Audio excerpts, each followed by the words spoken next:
What if the end of the world didn't look like fire, but looked like everyone smiling at you? Imagine walking outside and every stranger is weirdly calm, weirdly kind, and weirdly helpful. They don't argue, they don't judge, they don't hate, they just stare at you like, how can we serve you today? That sounds like heaven, until you realize something terrifying. You are not living with people anymore. You are living inside one giant polite organism. And in Pluribus, our main character Carol is basically the only person left who reacts the way a normal nervous system would react, with rage, suspicious, grief, and a very human thought. Why is everyone so okay with this? So let's talk about why this show feels so unsettling. Not because it's loud, because it's calm. Why Pluribus hits different? Vince Gilligan is doing something sneaky here. He's using the Breaking Bad style. A slow burn,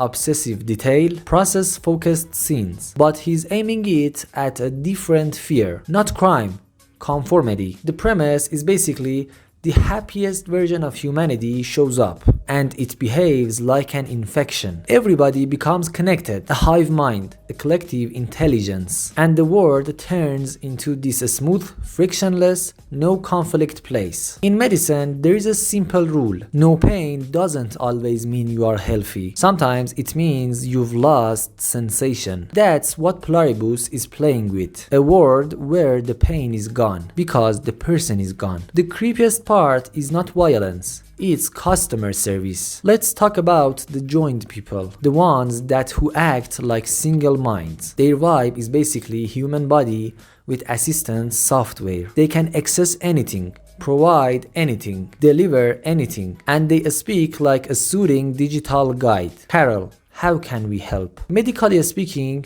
this hits a few very real human vulnerabilities. We are addicted to ease. We confuse comfort with meaning. We slowly outsource effort, and then we outsource identity. That's why the show keeps emphasizing convenience. Plain resources, instant solutions, people moving like coordinated gears in a machine. It's not just sci-fi. It's psychological trap. If you never have to struggle, you also never have to grow. And that's why Carol, a writer, is the best option to resist it. Because writers understand something that most people avoid thinking about. Process matters. The struggle is the part of human signature. If the hive mind can perform anything instantly, art, skill, knowledge, then what happens to the one thing that make a person?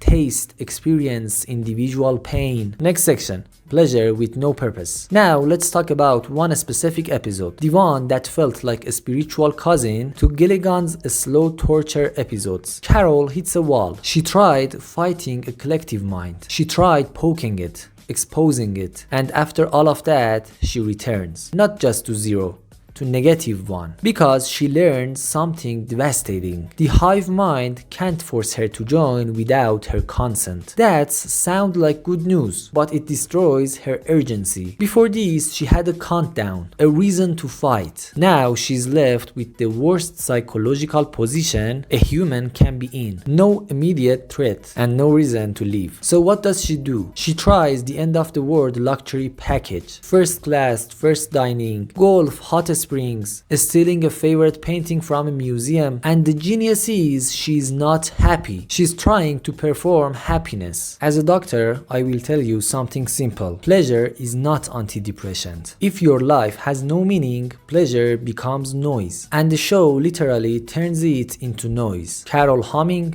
then music, then louder music, like she's trying to drown out the silence of the world. Because silence in medicine isn't always peace. Sometimes silence is what you hear when the connection is gone. The comeback message, not weakness, a human truth. Then comes that gut punch moment. Carol writes comeback on the ground. On the surface, it looks like defeat, like the hive mind finally broke her. But here's the medical perspective. That moment is also integration. Carol has been presenting as fiercely independent, almost misanthropic. But psychologically, it reads more like a shell. When you have been rejected in a deep identity, identity level way. When love felt conditional, you learn a strategy. Push people away first so they can't leave you later. Carol's grief, especially losing Helen, the one person who truly saw her, removes her emotional anchor. And without that anchor, the I don't need any more identities collapses. So comeback is not just a request to a hive mind. It's her admitting, I can't survive emotionally alone. That's not weakness.